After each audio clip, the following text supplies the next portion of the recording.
What's up, guys? This is Daniel with High Ground RC. Y'all will probably know by now if you've seen some of the other content on our channel. We love RC cars of all types, but boy do we love us a good short course truck.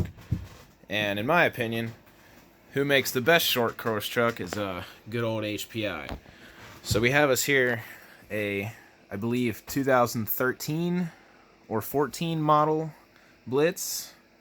At this point, it's like trying to keep an obsolete vehicle on the road that you just can't find parts for anywhere, because that's exactly the case. I can't find parts for it. So one of the issues I've been running into a lot is axle breakage, hence why I only have one axle laying here. These dog bones, they're cheap, they get the job done, they bind up and they break. They're just not very good. There's no lubrication, of course. They just kind of fit how they fit. But they're probably doing that, I would assume, because they're not for it. These are actually axles for a Red Cat vehicle. I was unable to get the proper axles for this. I kept ordering Blitz, quote-unquote, axles, and they would always be too short to actually work in the vehicle, so I don't really know what was going on there. I made several attempts at it and ended up picking up something similar at my local hobby shop, and I've replaced them about 6 times to date.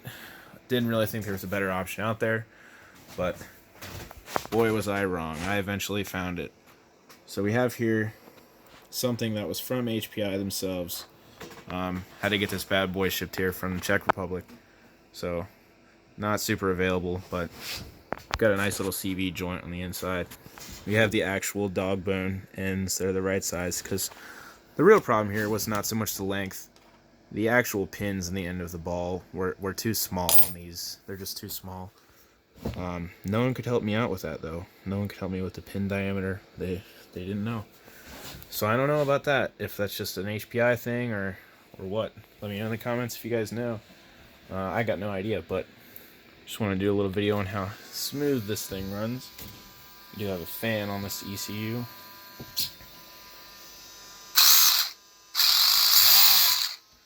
Yeah, it sounds a little bit saucy right now. It is waiting on a spur gear, like we discussed earlier, trying to get parts for an obsolete vehicle.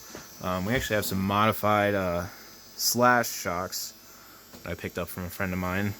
They've really increased the performance. Not sure what weight's oil is in there. They've been functional since I've had them. Never had to really even top them off. They've just been great since day one. So I would recommend those. Well, most people don't recommend aluminum parts for something that's getting bashed around. Shocks are probably okay, but got this nice Proline C10 body. The old square body C10 from the 80s. Everybody loves that. Fits the wheelbase perfectly. Looks great. Got a nice little light bar out front. Just my favorite truck all around. I got your little sidebar here. Once you don't have a huge short course truck body covering it, you can kind of use it as a carry handle, what have you. But I really recommend the Blitz to anybody who's looking into this. It is a little more expensive, but I think the plastics are a little better, a little less prone to cracking. Speaking of cracking, this here has had this crack in it for years and has never increased in size. It's never adversely affected the handling of the vehicle in any way.